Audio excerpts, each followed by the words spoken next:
The planned nationwide protest is a strategy, new strategy by the Igbos to destabilize or truncate the democratic governance in this country, simply to fence their spleen on Yoruba nation.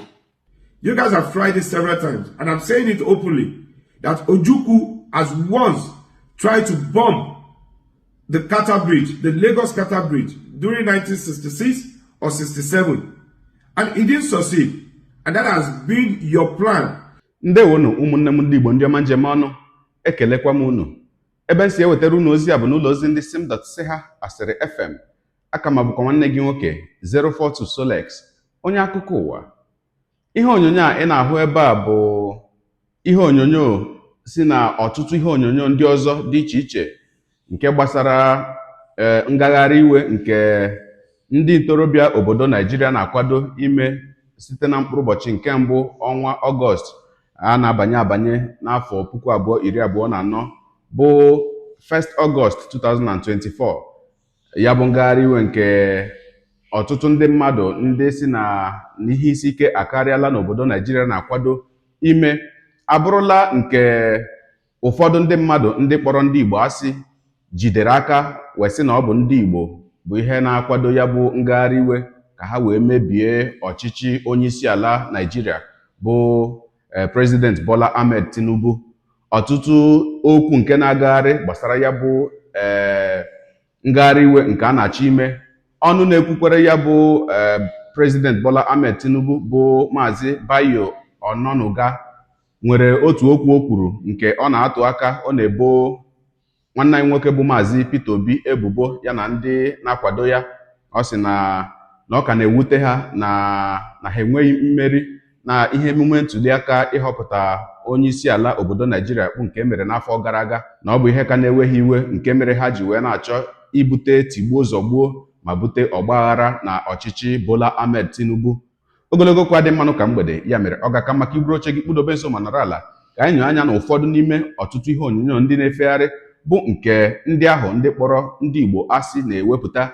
Ha ji wee na-ebo ndị Igbo ebubo wee sị na ọ bụ ndị Igbo na Maazị Peter Obi bụ ihe na-akwado itinye ọgbaghara n'obodo Naijiria ihe gbasara ya bụ ngagharị iwe nke ndị obodo Naijiria na-akwado ime. Ka mbịakwanụ. Protest you. What I've been saying in Yoruba is that the planned nationwide protest is a strategy, new strategy by the Igbos to destabilize or truncate the democratic governance in this country, simply to fence their spleen on Yoruba nation. But they are not happy as they lost the 2023 presidential elections. They are not happy. And those who are canvassing for this insurrection, the felons, they are felons canvassing for this insurrection, are either Labour Party members or IPOB, the Igbo stock in that party. Why? So I want to appeal to the youth and the elders, patriotic citizens of the Federal Republic of Nigeria, to shun that protest. The protest is aimed at truncating the democratic process, and we should not allow that. Let us remember what happened in Kenya, what happened in Sudan, what happened in Libya, what happened in Syria. Since the internal crisis broken out, I mean, things have never been the same in those countries. Why should we have, untold hardship on ourselves by some miscreant elements, those who want to destabilize this country? Even if you want to destabilize the country, it is not the time that Yoruba is in charge. It will not happen. It will not happen by the grace of God.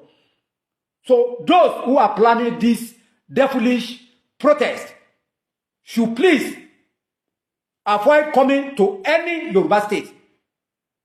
Take your protest to Abuja or... Hi folks, for those of us that are planning to stage protests, and for those that are going to be participating, it is within your constitutional right to do so. But please, let us respect boundaries. Let us respect our boundaries. Stay away from Lagos. We, the indigenous people of Lagos, we are not interested in any form of protest. You guys are free to take your protest to your various states.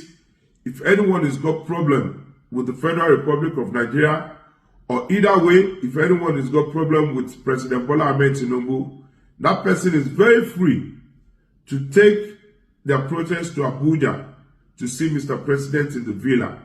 We are not interested in any form of protest. We know the plan, and we know Lagos is the target. We, the indigenous people of Lagos, we're not going to tolerate what happened during the NSAS by 2020. It is not going to happen anymore. You guys destroyed all our infrastructures. You destroyed all our properties, and we're here to heal out of it. So we, the indigenous people of Lagos, we're going to stand to defend our properties and to defend everything that has to do with Lagos. Lagos is not a no man's land, like you guys used to claim. We haven't got any problem in Lagos. We're very fine with our government. We're very fine with the way and manner of governance in Lagos.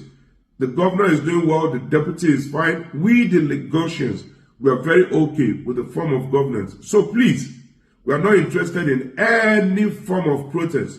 And if anyone should dare to step foot into Lagos to come and cause mayhem or to cause destruction in Lagos, we are going to defend it with everything that we have.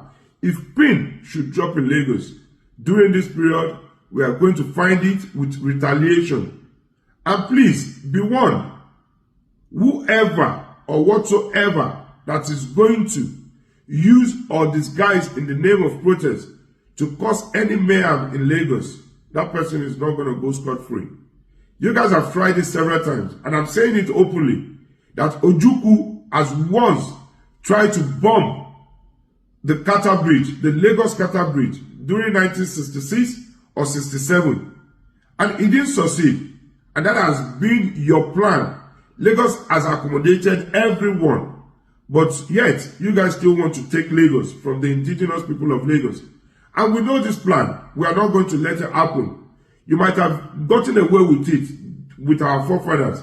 But with this, our generation, you're not going to get away with it. We welcome every one of you. We accommodate every one of you. You're free to do your business. You're free to do anything you want to do in Lagos. But we're not going to tolerate any form of destruction in Lagos. So be warned. Ọkwa ikirichala nke ahụ na-etufughị oge o nwere otu ihe onyonyo ọzọ ngachọkwa ka anyị nyere anya na ya bụ nke na-egosi ya bụ nwanne anyị nwoke bụ Maazị Peter Obi, onye nke bụ isi ahụrụkwaba okpu na ya bụ ebubo nke ha na-ebo ma na-atụ ndị Igbo aka na ọ bụ ndị Igbo chọrọ ibute tigbuo zọgbuo n'ọchịchị President Bola Ahmed Tinubu. Ebe ya bụ Maazị Peter Obi kwukwara n'okwu gbasara ya bụ ngagharị iwe nke ụmụ obodo Naijiria na-akwado ime na ya bụ ihe onyonyo dịka o kwuchara okwu. Aka na-achị steeti Abia bụ gọvanọ Alex Oti, onye nke ya na ya nọ, kwukwara n'okwu na ya bụ ihe onyonyo gbasara ya bụ ngagharị iwe nke a na-akwado. Ka anyị nyekwa anya na ya bụ ihe onyonyo ka mbịakwanụ.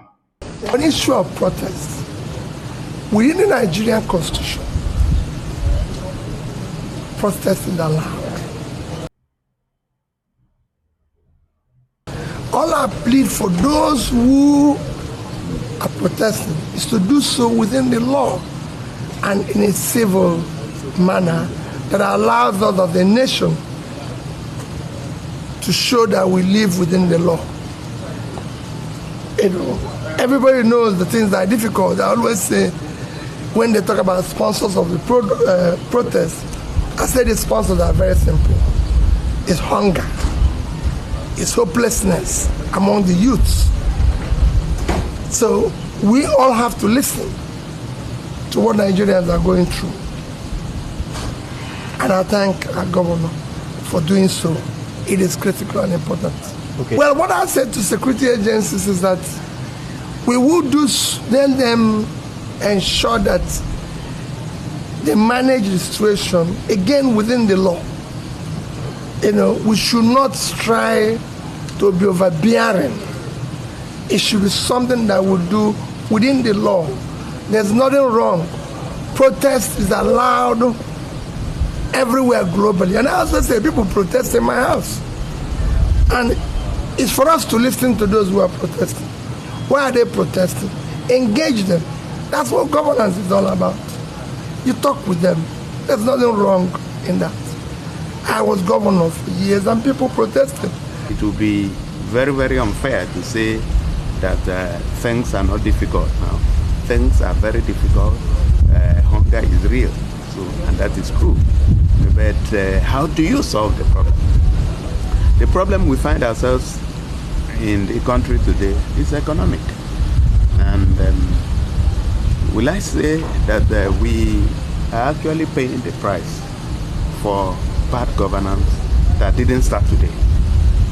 First of all, for you to organize protest, the law requires that you get approval from the security forces, particularly the police. And somebody should take responsibility for getting that approval. So if you don't have the approval, then it will be against the law for you to go out on the street to protest. So my final word is that people should think about the implications of pouring out on the streets, restricting movement of other people, and possibly inflicting harm and more hardship on the people. For people in Abia, my advice is that people should not pour out on the streets because it may be more hurtful than the protest that the reason for the protest that people are calling for. That would be my final word. Thank you very much. Ọkwa ikirichala ya bụ ihe onyonyo. Ugbu a nke akụkọ ụwa gala ka m kwukwa na uche m nke nji bụrụ mmadụ. Ụmụnne m ndị Igbo, ana m asị na ma onye ọbụla bụ nwa afọ Igbo, onye ọbụla ṅụrụ ara nne ya ọfụma, kpọrọ onwe ya onye Igbo, ana m eche na onye dị otu ahụ ekwesịghị ka agwa ya agwa na ndị Igbo kwesịrị iwere onwe ha, wepụ onwe ha n'ihe a niile a na-akọ gbasara protest lara. Kedu ihe nji maka ya wee na-ekwu? Onye ọbụla amarala na obodo anyị nwetara onwe anyị n'ime ya, na onweghị onye ọbụla hụrụ anyị n'anya na ya bụ obodo. O doola ma ewu ma ọkụkọ anya na mgbe niile, ụbọchị niile, afọ niile, ọnwa niile, ihe a na-achọ bụ ebe a ga-anọ wee jide ndị Igbo, na ndị Igbo mere nke a na ndị Igbo mere nke ọzọ. O doro onye ọbụla anya, onye ọbụla ga-echeta ọfụma mgbe emere n'afọ 2020 bụ EndSARS protest. Ogbughị oge ha amalite akụkọ si na ọ bụ ndị Igbo bụ ihe chọrọ imebi steeti Lagos, na ọ bụ ndị Igbo bụ ihe chọrọ ịkwari steeti Lagos, nke a jikwa wee mee, nke ọzọ jikwa wee mee. Mgbe na-asị ụmụnne m ndị Igbo, ana m eche na oge erula mgbe anyị bụ ndị Igbo kwesịrị ịmata na ụfọdụ ihe na-eme n'obodo Naijiria dịka a ga-asị na ọ bụ ọnya ka ha kwere wee chere ndị Igbo.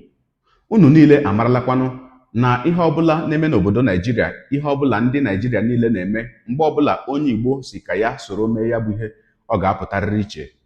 Mgbe na-asị unu ma na ọha ya ka ọha ndị ahụ.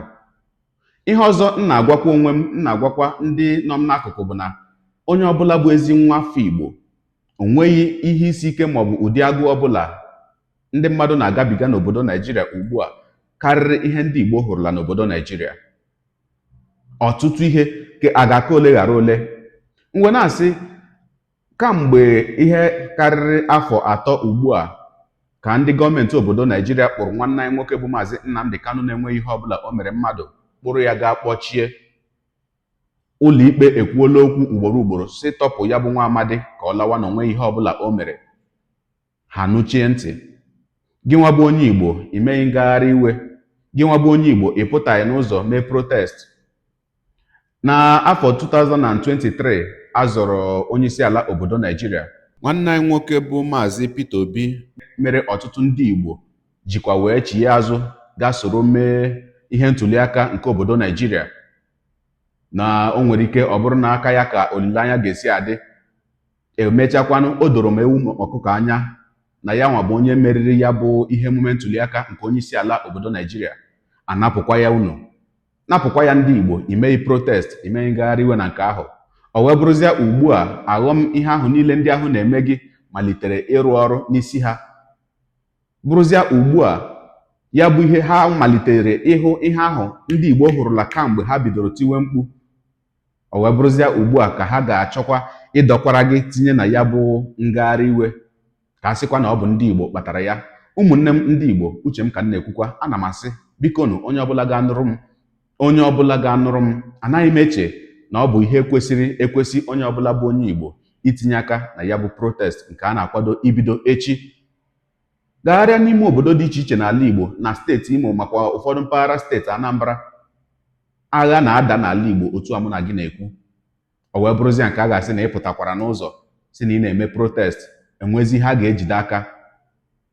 Ọ dị mma ka njedebegodi ebe a, maka gịnị? Atụọrọ ọmara atụkwara n'ofeke, ofere isi tinye n'ọfịa. Onye mara asụ ya sụọ n'odo, onye na-amaghịkwa na-asụ ya sụọ n'ala. O nwere ike mgbe ahụ ị na-asụ n'ala ọ bụrụ n'ụkwụ gị ka ị sụrụ ya. Ọ wee bụrụ maka ya gị onye ụwa, onye na-egere akụkọ ụwa m, ịmara nnetu esi eme ya, ọ ga-abụ nnọọ ihe magburu onwe ya ma ọ bụrụ na ị ga-edere anyị ebumnuche gị etu isi hụ ya bụ ihe nke ikiriri ugbu a na ngalaba okwu ka anyị mara uche gị, n'ihi na uche onye adịghị ya njọ. Daalụkwa gị onye na-eso eburu anyị sonye, ekelekwa gị ọ na-asị gị jide ka iji, onye asị ya jide ka o ji, ịmara na nke o ji kacha mma. Ekpere m bụ na Chineke nna ga na-anọnyere gị ọpụ gị na mbata gị, na-etinyere gị aka n'ezi ihe niile nke ị na-eme. Gị taa bụkwa na mbụ ị na-ahụ ihe onyonyo anyị, asị gị nnọọ. Onye gị na ya ka nakwa bụ 042 Solex, onye akụkọ ụwa n'iru akwụkwọ efere mba ụwa. Ya mere ọ bụrụ na ka m mere dị gị mma n'obi nwanne, biko ọ bụ na Facebook na Instagram ka na-ahụ ihe onyonyo pịara m follow, ọ bụ na YouTube ka ị na-ekiri ya bụ ihe onyonyo pịara m subscribe ya na mgbịrịgba anya n'akụkụ ka ime ike na-enweta ihe onyonyo ndị ọzọ m ga na-ewetara gị n'ọdịnihu. Ọ bụ na Twitter ka ị hụrụ ya bụ ihe onyonyo pịara m follow, ọ bụ na TikTok itikere m follow ma atọ ọkụma. Igbo ndị ọma njem ọnụ, Igbo mụrụ nze mụọ ọzọ, ekelekwa m unu wee na-asị na ọ ga na-adịrị unu niile mma o ise. Ngwanụ tụsawara m ihe onyonyo na-atụsara m ya bụ ihe onyonyo na-apịrị maka na share button ka ya bụ ozi rukwuru ụmụnne anyị niile bụ ụmụ afọ Igbo ebe ọbụla ha nọ n'obodo Naijiria, ka ha mara maka obiri ha n'uche na ngagharị iwe a na-ekwu okwu ya dịka ọnya nke ekwere ekwe wee nye ndị Igbo. Ya mara gị mma onye nke m, udo dịrị unu.